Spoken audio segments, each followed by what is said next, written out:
Je suis. Je suis l'étoile. L'étoile conçue dans l'âme du lac en larmes de mes mères. Dans la mer du sang de mes pères, moi, je suis. Appelle-moi l'encre des étoiles. Femme fécondée de la flamme qui n'a pas connu du flemme avant de brûler. Voilà, vous l'avez deviné, nous recevons aujourd'hui une jeune slameuse ivoirienne qui n'est plus à présenter, je pense bien, j'imagine que vous la connaissez, c'est l'encre des étoiles, qui vient nous présenter son premier recueil, Chère Poésie, que j'ai hâte de vous présenter et de discuter avec elle tout à l'heure dans le décryptage.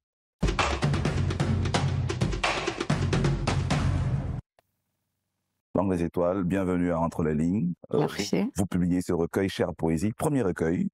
Mais avant de parler de ce recueil, j'ai une question, ça m'intrigue, je veux dire. De plus en plus de slameurs quittent la scène, je ne vais pas dire quittent la scène, mais laissent la scène, parfois délaissent la scène pour venir à la page. Naoulou, Placide Conan et bien d'autres, dont vous maintenant. Pourquoi? Pourquoi délaisser la scène où vous êtes déjà célèbre et connu pour publier un livre? Je pense pas qu'on délaisse la scène. Je pense qu'il y a vraiment pas d'écart ou de division entre la page et la scène. Du coup, je pense que pour nous, slameurs de la nouvelle génération, c'est de pouvoir concilier ces deux. On sait à l'origine qu'avec le slam, avec Mark Ellis Smith, il voulait concrètement libérer la poésie des livres qu'il trouvait élitistes pour la déployer sur scène. Donc vous dites que Kelly Smith, c'est l'ancienne génération, c'est fini pour lui. Je dis pas que c'est l'ancienne génération que c'est fini pour lui. C'est le père du slam, de la poésie moderne urbaine. Mais je dis que simplement qu'on ne peut pas diviser la poésie et le slam. Je pense qu'il y a un ce pas. Et ce pas-là, je pense que c'est la nouvelle génération du slam. Très bien. Alors, entrons concrètement dans ce livre, Chère Poésie, premier recueil, Chère Poésie. Alors, c'est une poésie du corps, c'est une poésie qui fait l'éloge du corps. Pourquoi Chère Poésie? Je pense que je suis pas la seule poète à personnifier la poésie. Il y a d'autres poètes qui l'ont fait et tout ça. Et moi, j'ai trouvé ça beau et puis à continuer. Très bien. Alors, Chère Poésie, c'est un recueil de poèmes en 5 chapitres, ou voire en 5 actes, comme une tragédie grecque, vraiment une tragédie, parce qu'on passe de l'érotisme à un regard beaucoup plus pessimiste, parfois empreint de douleur et de souffrance. Dans le premier acte, c'est très érotique. C'est à vous assumer, c'est assurément érotique. On a l'impression que pour vous, tel que vous écrivez ces poèmes érotiques-là, le sexe est à la fois un appel au voyage et une sorte d'harmonie avec la nature. Exactement, je me dis qu'aujourd'hui, on n'a plus à cacher le sexe, c'est pas quelque chose qu'on cache, mais c'est quelque chose qu'il faut bien habiller, bien présenter au public. Il faut célébrer. Exactement. Vous célébrez le sexe. Plus ou moins, pas célébrer de manière péjorative, mais je pense que je célèbre le sexe pour dire que c'est une communication entre deux êtres et pour moi, c'est beau. Pourquoi en particulier la poésie érotique? Écoutez, j'imagine que les lecteurs et les lectrices sont comme moi, ils sont impatients de savoir, peut-être même de s'offrir le livre, je veux dire. Pourquoi la poésie érotique pour ouvrir ce recueil? Parce que je pense qu'il fallait quelque chose pour pouvoir captiver et je pense qu'il faut donner au public ce que le public attend et Allez-y, allez-y, je j'ai une pense question, qu'il mais faut allez-y. donner au public ce que le public attend et pour moi, j'ai pas trouvé une meilleure manière pour moi de pouvoir captiver dès le départ à dire je vous offre un voyage entre le corps, entre la sensualité, entre les mots et la douceur. Avant de poser ma question, j'aimerais bien lire un extrait. C'est le premier poème, celui qui ouvre le recueil. Point à la À la ligne. ligne. Ma langue dans la chair mûre d'une autre aube. Dans le ventre de mes sentiments, j'ai coulé. J'ai volé un quartier du soleil pour toi, près de nous rapprocher l'infini. Sous ta lyre, j'ai soupé le sein du sommeil et je me lève les yeux vifs comme la lune. Dans un bateau en papier, j'ai posé les clés de notre idylle contre les courants du néant. Je laisse les vagues porter les promesses de mes battements cardiaques. Sur le littoral de notre prochain livre, à la marge, cicatrice, entaillée téméraire, orage, brise qui aboyait dans nos rêves, l'écho de ta poitrine crie les caresses de mes lèvres. Laisse-moi te promettre le silence de ma voix comme délivrance. Le silence de ma voix comme délivrance. je veux dire, est-ce que vous pouvez, je sais pas, expliquer cette image que je trouve plutôt Le, intelligente, le silence de ma voix comme le délivrance. silence de ma voix comme délivrance, c'est l'absence de l'être. Ici, peut-être que ça sera il ou elle, mais c'est l'absence de l'être, ce souvenir-là qu'on garde lorsque quelqu'un part ou lorsque peut-être même qu'il est là, mais on a ce désir-là de vouloir être proche, mais tout de même en vouloir être absent. Au final, c'est comme jouir de l'absence de l'autre. Exactement.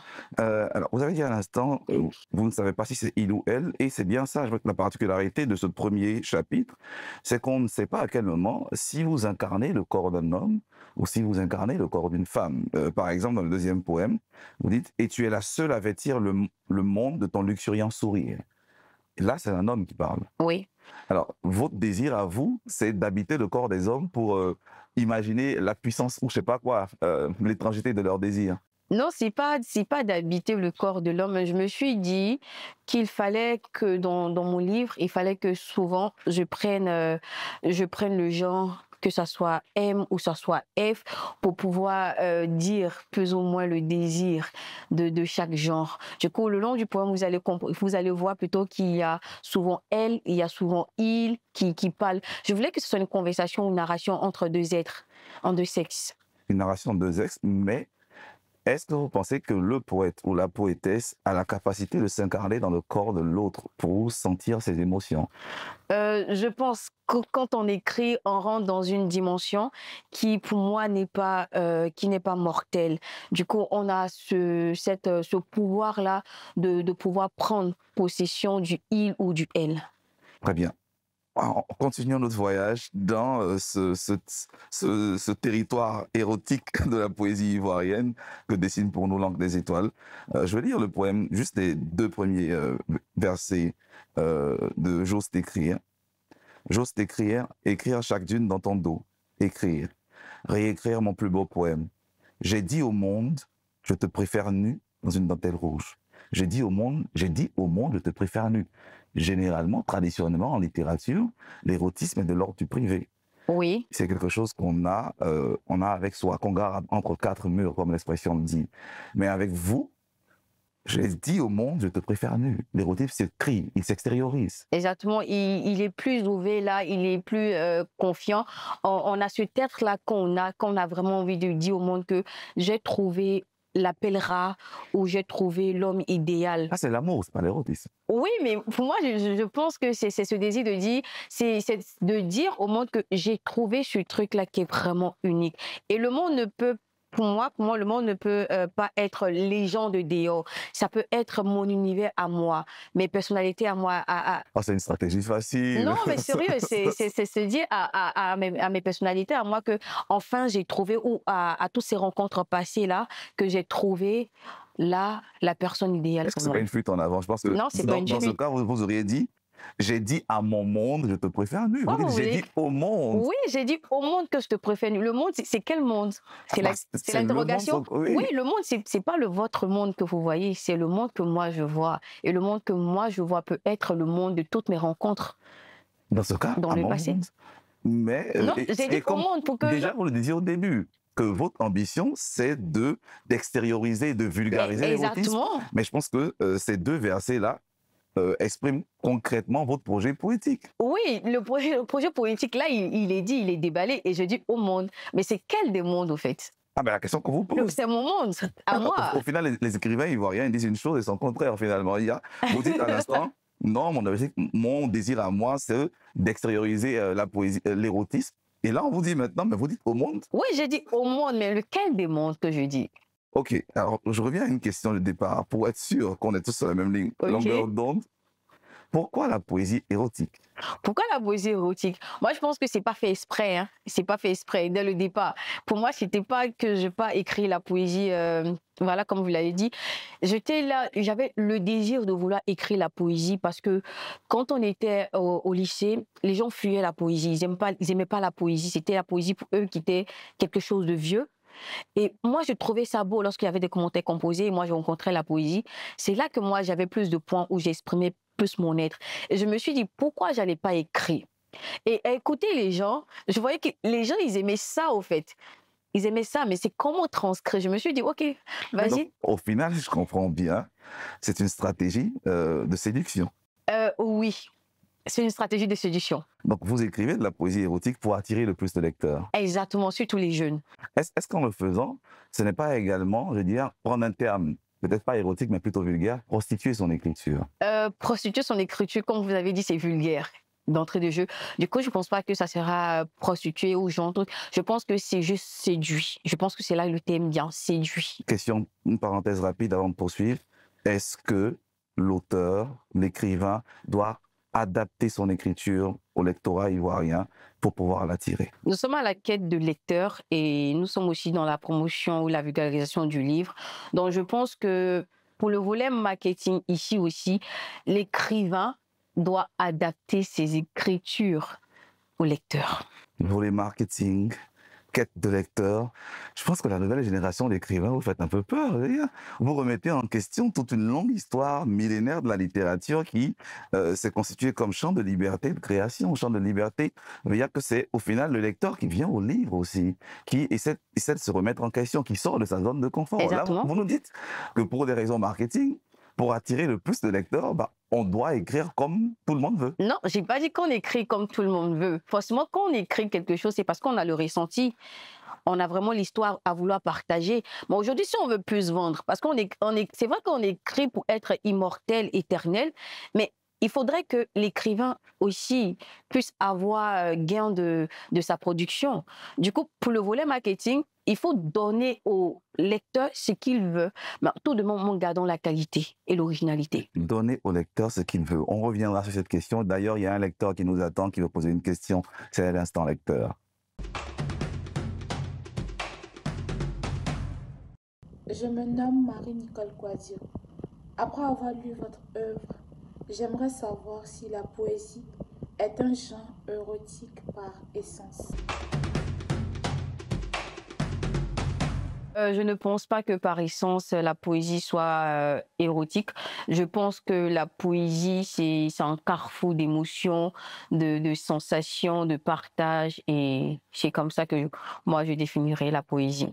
Donc, des étoiles, on vous écoute et on a l'impression que c'est presque paradoxal, puisque dans le poème La Poésie, il y a vraiment une sorte de description érotique de la poésie, comme si pour vous, la poésie en elle-même, puisqu'étant femme, parce que évidemment c'est une incarnation presque féminine chez vous, c'est une figure féminine, il y a quelque chose de l'ordre du déjà érotique dans la poésie.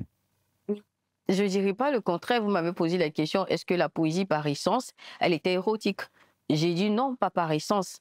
Comment je définirais la poésie? Je l'ai donné au fait. Moi, j'ai mis la poésie d'ordre érotique.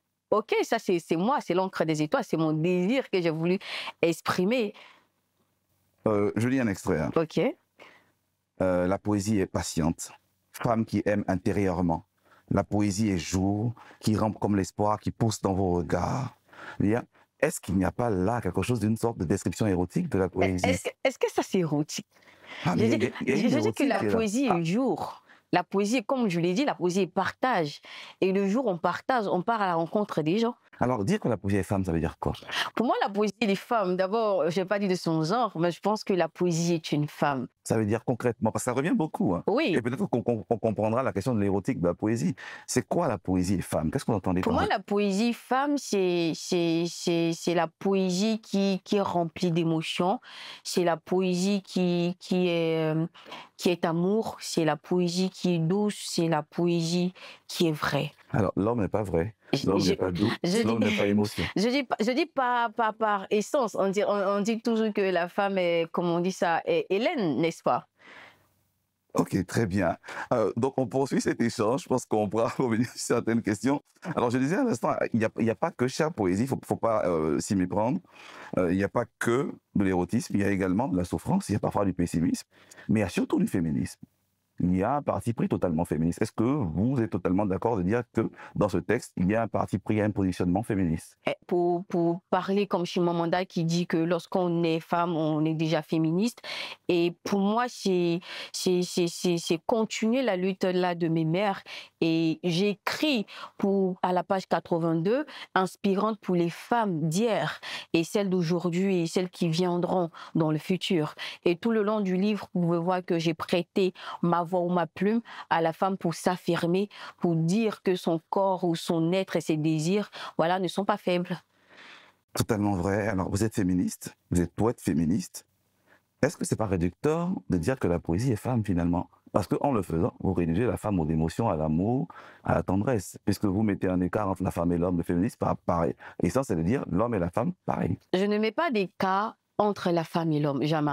Et je l'ai dit à la page 82, il y a ce poème-là qui est phare. Quand vous allez regarder, il y a saison et femme. Il n'y a pas saison et homme. Voilà.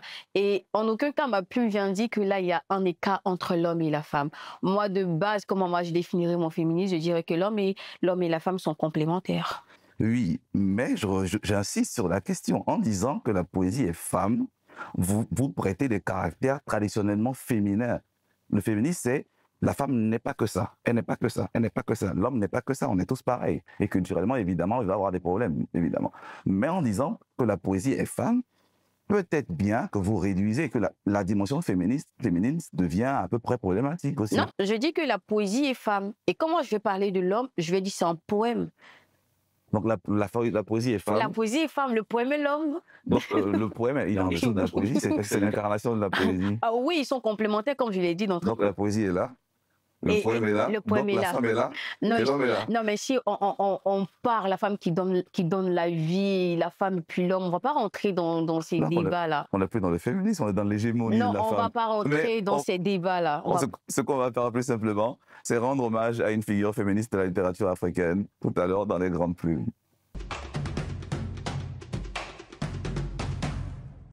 Chimamanda Ngozi Adichie, écrivaine nigériane née en 1977.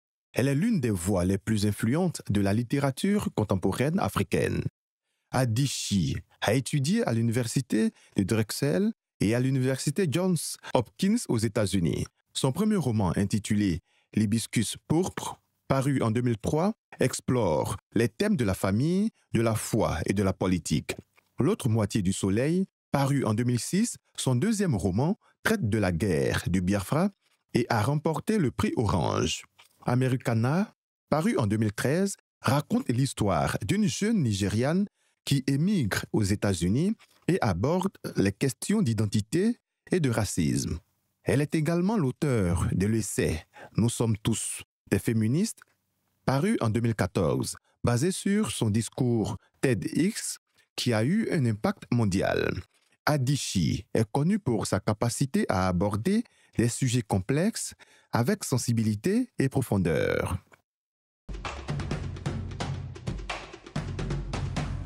Alors Chimamanda, écrivaine nigériane de génie, que j'imagine que l'encre des étoiles a lu, vous l'aviez cité à l'instant. Quel est le livre de Chimamanda que vous aimez le plus? Il y a Julie, je ne sais plus de quoi le titre. On est tous féministes aussi. De Chimamanda, il y a Julie, quelque chose, je ne connais plus bien le titre, que j'ai lu en premier. Et pour moi, c'est une dame inspirante. C'est une grande dame de la littérature et surtout du combat féministe. Ah oui, un combat féministe qui n'est pas hégémonique et qui ne réduit pas la poésie à la femme. La poésie est humaine, il faut le dire. Les poètes le savent. Mais je pense qu'on finira cet échange sur la forme, que je trouvais plutôt intéressant. Je pose des questions maintenant sur le stimuli visuel de la forme. Généralement, la plupart de vos poèmes, vous les orientez à gauche. Je veux dire, quel est le choix parce qu'évidemment, on imagine que pour un poète, le choix de la disposition formelle est important. C'est totalement différent du roman où on est plutôt canoniquement en prose. Mais ici, ça varie. Je veux dire, qu'est-ce qui motive le choix de l'orientation, de la mise en espace de vos poèmes? Je pense que, vu que le papier est un espace et je suis libre de laisser mes émotions aller comme des vagues, du coup, je pense que d'un poème à un autre, l'émotion suit sa ligne. Donc, je veux dire que la mise en espace des poèmes, elle répond simplement à l'émotion qui veut être véhiculée dans le poème en question. Mais il y a aussi la fragmentation des phrases. Je veux dire que, et c'est très courant dans la poésie ivoirienne, surtout dans la nouvelle génération, de fragmenter les phrases, de mettre un mot en début de verset, comme si une phrase à elle-même pouvait devenir un poème. Est-ce que c'est un choix délibéré ou c'est plutôt vous laisser aller comme d'habitude? On se laisse aller tout simplement. Je pense qu'on se laisse aller quand on écrit. On ne fait vraiment pas attention à tout cela. On laisse les émotions prendre le dessus de nous. Très bien. Alors, pour l'encre des étoiles, un nom qui est peu commun, mais qui est très connu dans la scène slam ivoirienne, surtout la scène slam féminine, parce que vous avez été championne de slam, je crois bien. Vous avez représenté la Côte d'Ivoire à la Coupe du Monde de slam, comme Noferima récemment. Pour l'encre des étoiles, comment est-ce que vous analyserez votre passage? Je veux dire, avec le recul que vous avez aujourd'hui, vous avez publié un livre, vous étiez sur la scène. Au final, quel est l'univers que vous préférez le mieux? Je pense que les deux. J'ai pas choisi parce que j'ai rencontré le livre avant la scène et pour moi, être apprentie écrivaine aujourd'hui, parce que je pense que j'ai pas encore la maturité. Être apprentie écrivaine pour moi aujourd'hui, c'est un rêve. C'est toutes ces années-là à rencontrer le livre à la bibliothèque quand j'étais au lycée et c'est pour moi une fierté parce que j'ai une histoire vraiment particulière avec le livre parce que c'est bizarre, mais je ne savais pas lire jusqu'en classe de 3e. Et lorsque j'arrive en seconde et mon professeur nous oblige à aller à la bibliothèque et tout ça, et je rencontre le livre, et le livre a bouleversé ma vie. Le livre va me faire rencontrer le slam, la poésie et tout ce que je suis aujourd'hui. Du coup, pour moi, c'est... Je pense que ce moment presque de rencontre scolaire avec la poésie, il apparaît quelque part dans le texte parce qu'il y a une inspiration totalement romantique. On reconnaît Hugo, on reconnaît Rimbaud. On pourrait peut-être vous reprocher d'avoir juste réécrit du Rimbaud et du Hugo. Est-ce qu'on aurait raison de le dire? Je pense... Il y a même un poème Demain dès l'aube. Exactement. Je pense que j'ai été vraiment séduite. Comme je l'ai dit, mon âme a été séduite par la poésie d'entrée de jeu.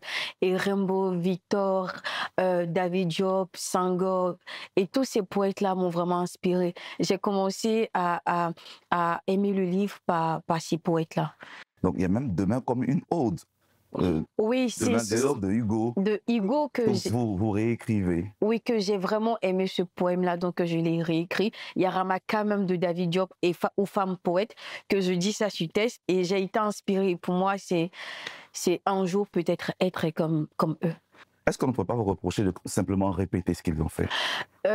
Je pense que, comme je vais citer mon professeur, il dit que tout existe déjà, il faut juste innover. Et si moi je viens rappeler qu'il y a Hugo qui est là, c'est pas moi qui le rappelle, il est toujours vivant parce qu'il est éternel. Ben, si moi je viens écrire, je pense que de là où je se trouve là, je pense qu'il serait heureux qu'il y a une jeune écrivaine et surtout de notre continent qui l'a repris.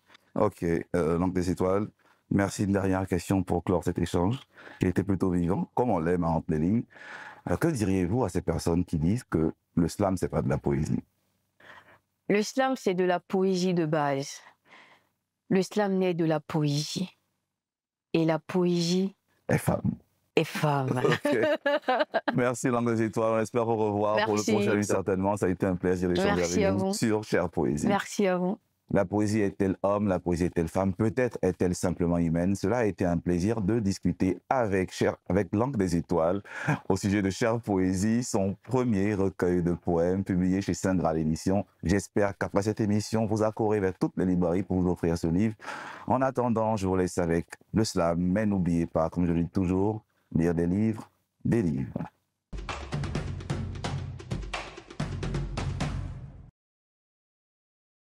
Roméo est mort pour Juliette. Juliette est morte pour Roméo.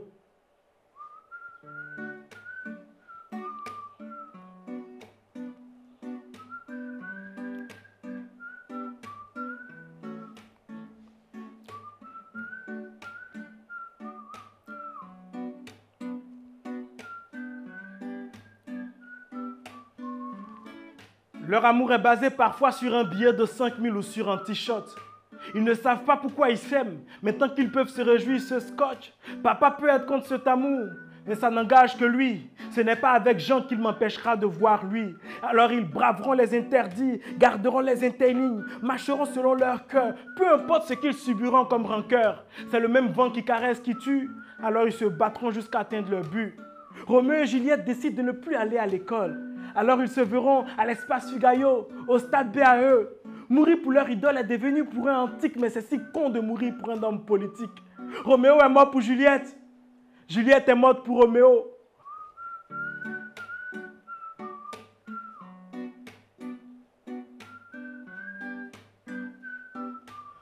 Pendant qu'ils t'incitent à faire le Sankara, leurs enfants apprennent à être nés des quatre. Tu n'as aucune valeur à ce jeu. Tu as une pancarte sur laquelle il écrira « Votez-moi » puis il jettera au prochain de moi. Et ta vie si précieuse s'effacera si tu l'as réduit à un billet de CFA. On meurt pour ses propres rêves, pas pour les idées des autres. Même le Christ s'est sacrifié seul, pas avec ses apôtres. Roméo est mort pour Juliette. Juliette est morte pour Roméo. Quelque part à Abobo. Mais bon, 2025 arrive. Que Roméo meure pour lui-même et que Juliette vive si elle veut.